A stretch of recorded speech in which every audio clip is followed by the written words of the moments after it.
Direct बात सुनना कुछ पसंद करेगा। विलेज काउंसिल में जो हमारे सेक्रेटरीज हैं जो देख रहे हैं गांव में क्या हो रहा है त्रिपुरा में, उसके बारे में उनको जानकारी देना चाहता था, उनसे बात करना चाहता था। और एक बात मैं क्लियरली सबको बोलना चाहता हूँ, पैसा से कोई किसी का दिल नहीं जीत सकता। और आज जो त्रिपुरा में हो रहा है हमारे तिप्रसा के साथ, कि पैसा दिखाकर हमारा जो इमोशन है, जो हमारा अधिकार है, उसको तोड़ने का कोशिश हो रहा है। तो मैं आज सबसे बैठकर बात करना चाहता हूँ और उनको बोलना चाहता हूँ कि अभी तक उन्होंने हमारा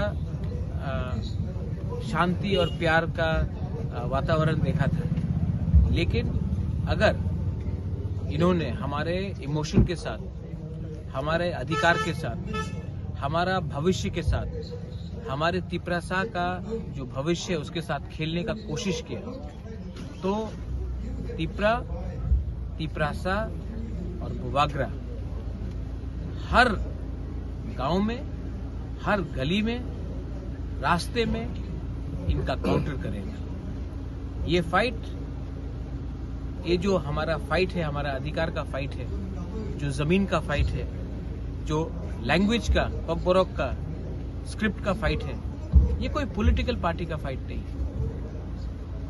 आज ये लोग अपने बच्चे को इंग्लिश मीडियम स्कूल में भेजते हैं, लेकिन हमें बोला जाता है कि कॉकबोरोक रोमन स्क्रिप्ट में नहीं लिखा जाए। मैं आपको चैलेंज करके बोल सकता हूँ कि ये सब मंत्री एमएलए जो बीजेपी में बैठे हैं, उनका खुद का बच्चा इंग्लिश मीडियम स्कूल में पढ़ता है, लेकिन वो नहीं चाहता है कि हमारा तिप्रसा लोग इंग्लिश मीडियम स्कूल में पढ़े, रोमन स्क्रिप्ट में लिखे।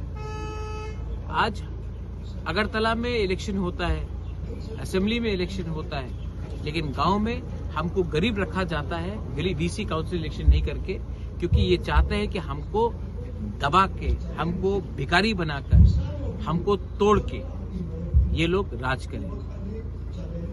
ये नहीं चलेगा।